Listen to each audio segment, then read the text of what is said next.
Hello, today this is Jane Gardner, and today it's all about starting up your home business. We have been talking about some ideas for having a home business.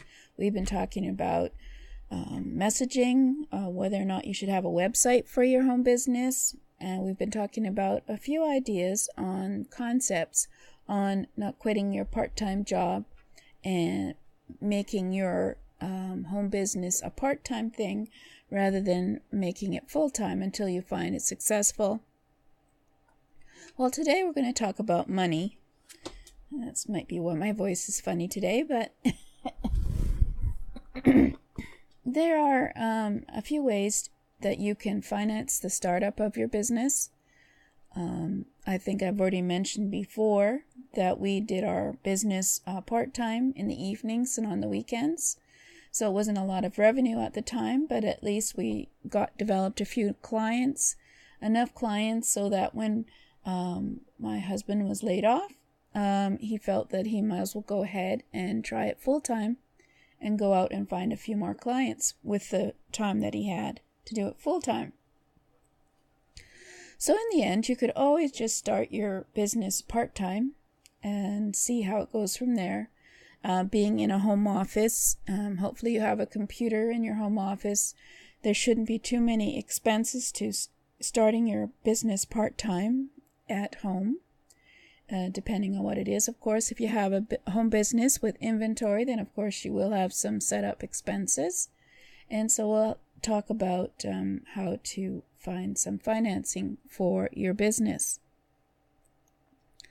Well, I think at the very beginning, I'm sure you can think that obviously you have to figure out how much money you need to start up your home business.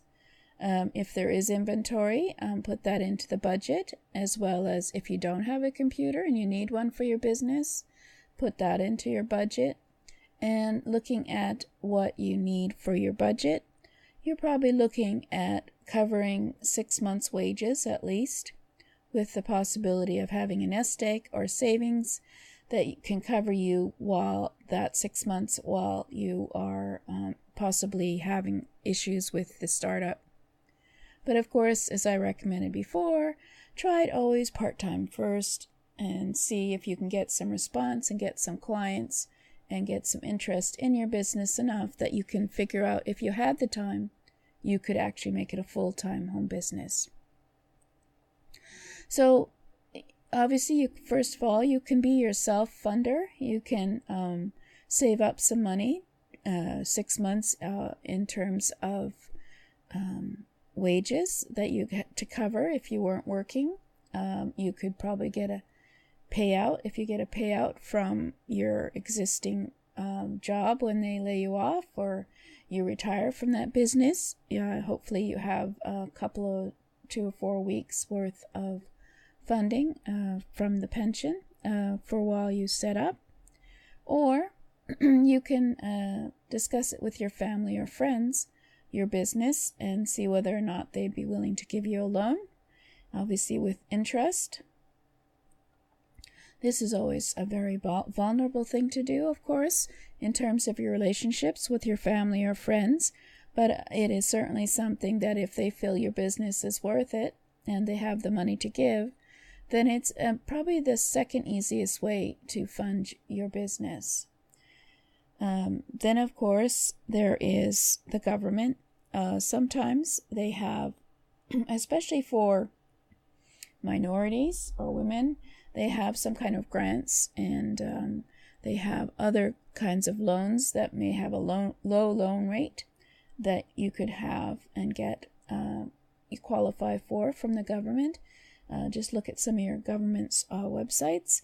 There's quite a good few of them. They're all very interested in helping small business, they call it, like the Small Business Administration in the United States, or the Canadian government also has its own small business, home business website on how to start up your home business, and Australia has, and Great Britain. Most of the English-speaking countries have a place because they want to encourage home businesses and small business as they help run the economy. And then, of course, there's always the banks, but that usually they're the last recourse, because banks will want to see whether or not first your business would be viable. So you'll have to do a business plan showing them what your budget is, what your competition is, and what kind of startup funds you need in terms of financing. And obviously they'll give you a loan with an interest rate that may or may not be something you're happy with. But if they find that your business might be something that is worth funding, it's certainly something to consider. And the last one would be something new these days is something called crowdfunding.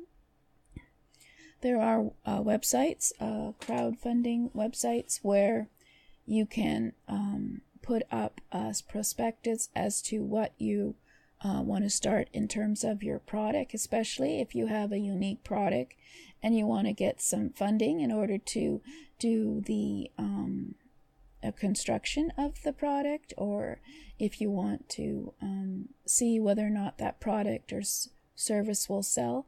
You can certainly put it up on a crowdfunding website, fill that information in, and see if it's successful by sending it out to your friends and family, and see if they're willing to put money towards starting that type of business. I mean, that's a good way to see whether people are interested in your product or service. Certainly, if there's willing to get people who are willing to invest $200 to $300 just for you to create this product or to have this service, it's a great way to say that your business is viable.